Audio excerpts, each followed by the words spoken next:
في قلبي مقامك زي العود لما يرن على وتر مقسوم، زي ما الصبح يعدي على العيون ويلاقي في رمشك كل النجوم.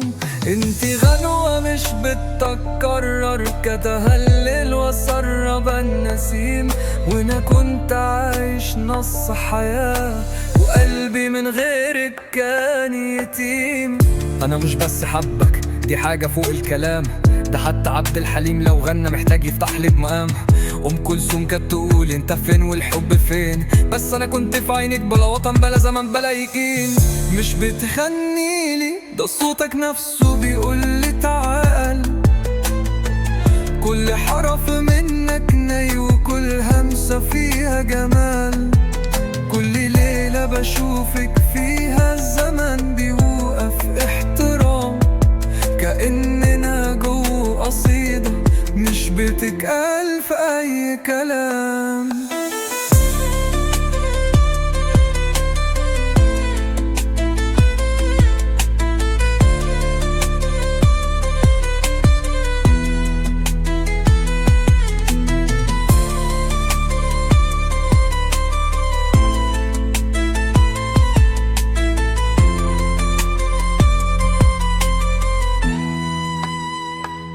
أنا مش شاعر بس قدامك قلبي صار ديوان، ما بين سطر وسطر بنكتب تاريخ العشاق بالأمان.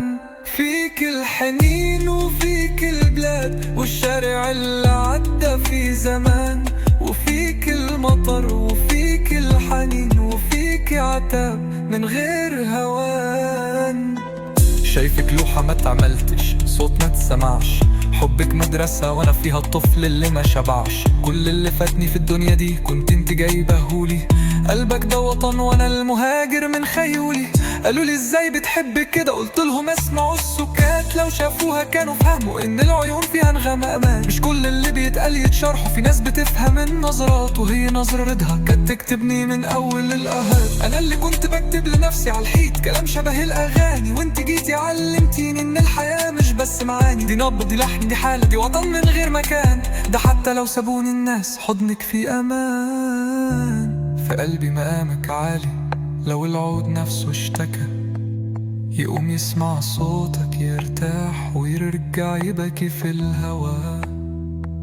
يا نسمة من زمن الطيبين، يا طيف عدى وشال الحنين، يا اسمك لو اتقال يسكت الشارع ويسمعوا الفقير والغنين.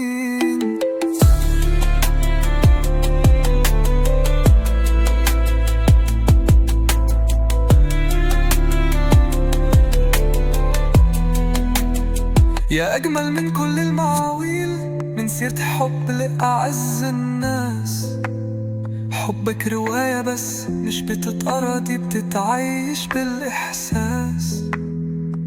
وإحساسي بيكي موسيقى ما تلحنتش، وانت الوتر الوحيد اللي عمري ما خذلته أو ضنسته.